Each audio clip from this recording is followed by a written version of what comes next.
Get the Intel, the podcast meant for those of us trying to find out what the hell is going on in the field. Here we discuss tools, techniques, and approaches that you can implement to streamline operations and let you focus on your craft.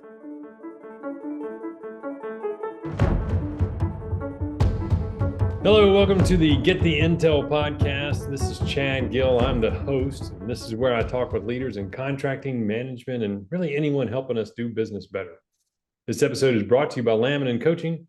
Laminin is a business coaching company with a focus on contractors in and around construction. We not only help with proposing solutions and methods, but we implement them in your business as well. After all, good ideas are not really useful until they're implemented. So if you're ready to elevate your business, visit us at laminincoach.com to see a full range of services. So joining me today is Colton Thurgood. He currently serves as the operation manager and estimator at Sage Demolition, where he has contributed his expertise for a period of 2.5 years. Colton's early immersion into the world of equipment, dating back to his formative years, ignited a profound passion for machinery. His committed to professional growth led him to continually pursue excellence in the realm of machines. Having identified Sage Demolition as his professional home, Colton wholeheartedly embraces the daily challenges and distinctive opportunities that the position brings. Colton, I got to think you're getting plenty of challenges and opportunities as both operations and estimating. Thanks for joining us. Yeah, well, thanks for having me, Chad. Yeah, that's a pretty good combination, man. Operations manager and estimator. How big is the company? Like, how many guys do you guys have running and stuff? Yeah, so we've been going for about 7 years now, and I've been a part of it, like I said, for about 2.5, almost 3. It'll be 3 in May. And I was sought out so there's 3 owners in the company, and they're all family. So the dad, the brother, and the sister own Sage Demolition. And I was just sought out on a job. I was doing some work on the same job, and they came and said, "Hey, you want to work?" And so at that point, there was only 5 or 6 people at the time, but we fluctuate. We've gone as high as like 20, 25. We're now sitting at about like 15. So we have those small business, challenges of finding your niche and finding the right people to, take the company to the next level. But yeah, I've managed anywhere from 25 to, like I said, 15 about right now is where we're sitting. So I'm looking for more people to join. Yeah, that's a common story. What kind of demolition do you guys do? I love the tagline on your website. We clean up our mess. I think that's awesome. Right. Yeah. So we're mostly focused on total demolition. As of literally today, well, we have done a couple small interior stuff, just like removing shelving from like a retail space. But right now, I just set my guys up for a real interior demo, get rid of walls, structure everything, and haul it off. So we are branching into interior a little bit, but it isn't our main focus. Right now, we're total demolition, bring in machines, knock it all down, clean up our mess, and get out of there. So that's what we kind of specialize in right now. Yeah, every kid's dream, man. Take your excavator and build them down. I mean, like, you don't even have to pay people for that. Right. Well, sometimes you'd be surprised. Some people want good pay for that. Yeah, you could probably sell. You could offer like demolition vacations to people. Right. We've thought about that. Come take out some anger for us, and yeah, exactly. Some work. So. Yeah, I think that would be one of the most ironic jobs is like if you were hired as a contractor to build one of those rage rooms. So people can come tear it down. You're like, that doesn't seem right. Let's just right. Yeah. But so what are the kind of like other than the personnel challenges, which typically just trying to find people is a pretty universal thing these days. But what other challenges have you guys run into as you've grown and fluctuated in size? Yeah, personnel obviously is the big one. I would say, based on my conversations with the owners and just, the challenges that I face every day, it would be trying to get to a level of like experience that we're comfortable with attacking new jobs. And that just comes with time, and that's just any anyone that starts into a new field, you got to get time. But we're one of, I would say, we're like the second or third biggest demo company in Utah right now, or I would say maybe main competitor. That's just my honest opinion, or I guess my biased opinion would be the better way to say it. But It can be both. right, just trying to get our foot in the door and just say, hey, we're here, we're the real deal, because we've heard of a lot of companies that, get their foot in the door, but then, they taper out because it's not what they're interested in, which is fine. But making a name for ourselves has been the biggest thing. And, we try and do that with quality work, cleaning up our mess, because there's been, some people that haven't. But as long as you do good work, your name gets out there a lot better. Yeah, get that organic growth. Right, right. Is it something like when you're doing these projects and stuff, like, for people that aren't totally familiar with demolition, like how much of what you get does, like, is recycling a big part of it? Is scavenging kind of, like pulling, do you keep the materials? Can you can you scrap? Can you do things like that? How does that all work? Yeah, so I think across the board in the States, like recycling isn't too big of a thing right now, except for metal. Metal's a huge, you can obviously get paid to bring in metal. Um, but for example, if you look at like in Europe, all of the demo companies, they have such high standards given to them by their country. They have to meet a certain recycling requirement. And, so they invest a lot in time and money into when they demo a project, everything has to be separated. And for us, with debris, with concrete, that we separate those materials. So the debris will go, just to the landfill. So we pull out what metal we can and we send that to be recycled. And then any sort of hard materials like concrete, brick, CMU, all of that stuff, we'll separate as much as we can, or that's effective and not going to ruin, our our bottom our bottom line. We'll do what we can and then recycle that as well, and that gets turned into concrete road base and then put back out on projects. But it just depends on the job, honestly. I've had one job where sorry about that. Um, I literally sent the whole building, concrete, metal, everything, to the landfill just because they paid for the whole thing to go. So it varies a lot in this industry, but we try and recycle and do like a clean job as much as we can, try and make it a little bit different than the competition. Yeah, I know. I was at the World of Concrete and just last week and stuff like that, and they were talking about different things. But you see, like the rock crushers and breakers that are going on the end of excavators now. Just they're starting off with a building, they end up with a pile of gravel. It looks like. I mean, it's getting Yeah. pretty sophisticated for sure.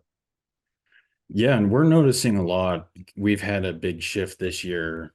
Everyone kind of across the board, as far as our vendors, have raised their prices. So our goal is moving forward is to find an option for the owners or the contractors, whoever we're doing work for, to find a good happy medium to provide them a good quality product, but to also make sure that, we can stay competitive. So we've invested a lot in like tools and machinery. So we've bought new concrete processor this year to help us, munch down that concrete, then to get it sold. We have a concrete jaw crusher and impact crusher that allows us to, process stuff on site and then sell it back to the contractor to try and help lower their costs for the building project, but also lower our costs because we don't have to dispose of it. And the price per ton is a lot less if we can crush it on site. So we try and find ways to just help the contractor, but obviously not everyone, is interested. So it's just a service we try and provide. How important is focus to you guys as a company? Like, do you want to just stay? We want to be a demolition company and we just want to stay in that lane. And does that focus make you stronger? Or do you say we want to be, a broader scope, larger contract and try to handle more services? Or what's your approach on that? Right now, because we're young, we're doing a lot of focus right now, like pure demolition and investing a lot in the machinery, the tools, the people, the experience, all of that to make us the best at demo that we can be. Our goal necessarily isn't to become the biggest one in the state or, kind of the surrounding states, but it's to be the best that we can be, and really provide that good quality product. There is discussions and, different ideas that we have about broadening into possibly some kind of like land development as part of it. There's a whole bunch of ideas right now, but nothing set in stone. We're just really trying to focus right now.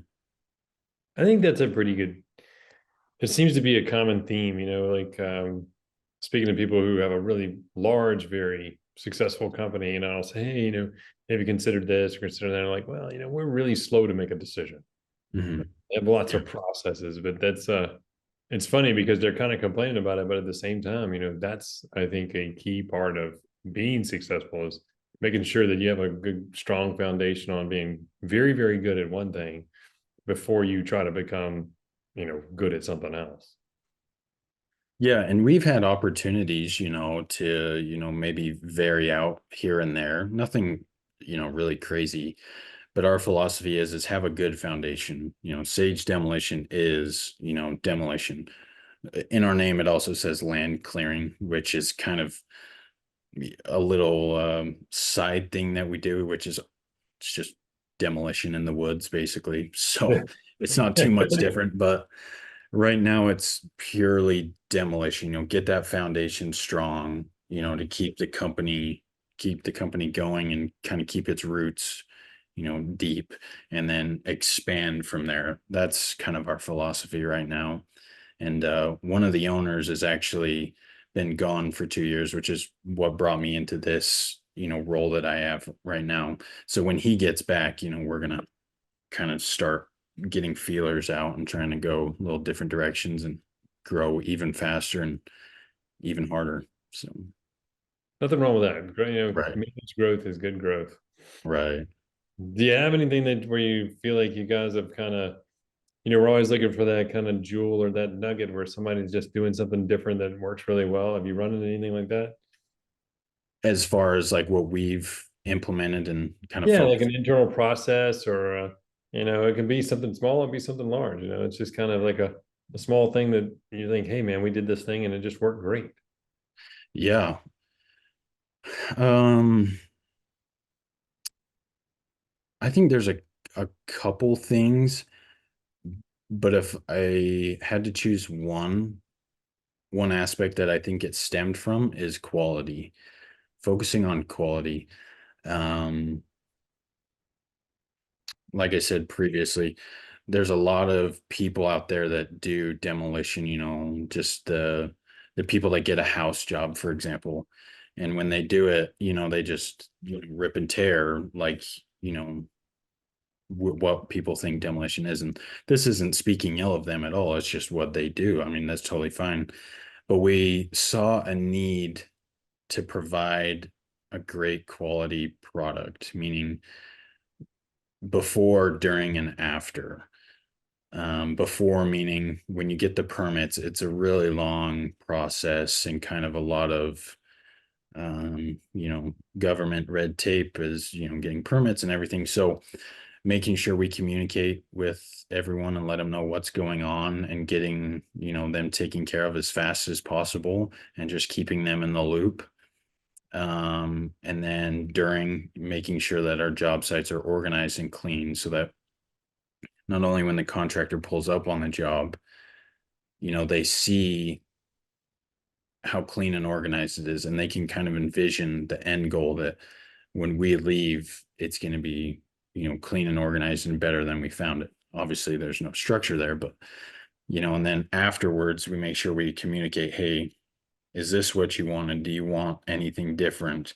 Make sure we'll grade a site, almost laser level just to provide that next level of service so that when an excavating company comes on, or, whatever, if the property sits for a couple years, it's not, got these big holes and they're nice and, tapered, everything's looks good from afar. And we've noticed that we've gained a lot of contracts just from the fact that we've done such a clean job from beginning to end, communicating and just being nice, cordial people. So, I mean, that's one thing I've spent, the beginning of this year. What are my goals to help the company go along, as far as me and the company as a whole, and taking the quality to the next level, and how are we going to do that? So I would say that was the one thing that attracted me to coming here, but also has attracted revenue and contracts and referrals. I mean, the list goes on and on. It's just, wow, we saw what you guys did here and we just want to work with you guys. So we get that call quite a bit. Yeah, it's like, it's one of those things. Your website, sagedemolition.com. I mean, there's a lot of photos that show that it's and they're clean, well organized looking job sites and stuff. It's not what you think of as the standard demolition, just it's all falling all over the place. And but I mean, it's certainly part of the process. But like you said, being able to leave it in a way where you're like, hey, this thing looks really sharp when we're done. That's a mountain of difference. Right. Yeah. And every, demolition is a mess. I mean, you're breaking stuff, kind of controlled chaos is what we like to refer to it as sometimes. And so the way that, the owners in the beginning saw it and then translated that vision to me, and we're now translating everyone else down the line, is, what's going to set us apart? When we drive past another demolition job here, as we're going around, or as I'm bidding, what are people saying that they want? And, everyone wants the best bang for their buck.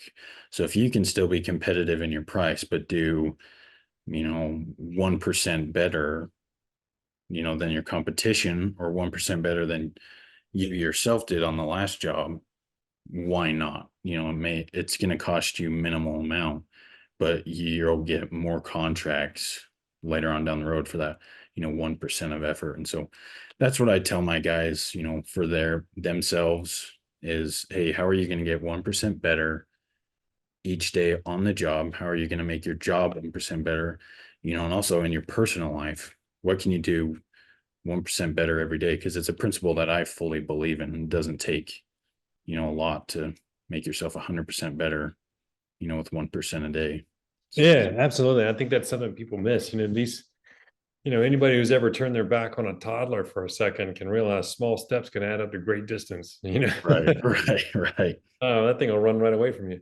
Right. But yeah, I think that's measured and consistent improvement, whether it's personal or professional or as a company. That does move you in a direction of excellence. I mean, and sometimes you just have to be comfortable with the idea we may not ever reach perfect, but don't not being perfect, don't let that be the killer of really, really good. Yeah. Because always getting better along the way. Yeah. I think that's a wise way to run it. Yeah. No, like I said, we're not trying to be the biggest company. I mean, it's just not what we envision, because it takes a lot of time, a lot of effort to, run a let's say multi-million dollar, billion-dollar company. I mean, it just takes a lot of effort.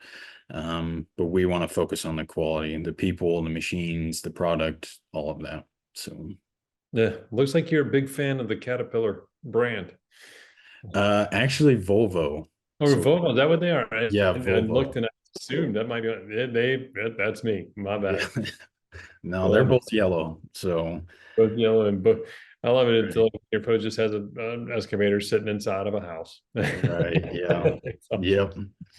Yeah, we love Volvo machines, and we love the oil quick system and anything that makes us, give us a better quality product. Like I said, we're the first in Utah to have the oil quick system, which is a quick attach where we can change from jaw to jaw, within less than 30 seconds, and grab a processor and then a bucket. And it's just put us on the map as far as the capabilities, because we don't need 4 machines when we can have 1 machine on a job. So we're Wow. trying to mimic, like I said, the people back in Europe. They invest a lot in their equipment just because they can do more with less. So we're trying to take a little bit of that and bring it here. It's kind of our mentality right now. Yeah, I mean, like you said, investing in technology over brute labor. Yeah, right. That's great. Hey, man, I appreciate you coming on with us, kind of tell us a little bit about it. Like I Yeah. said, I wouldn't downplay that option, man. I think I might would pay a little something to come be able to run an excavator for a day, but Right. like they're pretty expensive toys. I don't know that you want to trust a rookie on that thing, but yeah, it looks like a fun job, but I'm sure it's still work every day.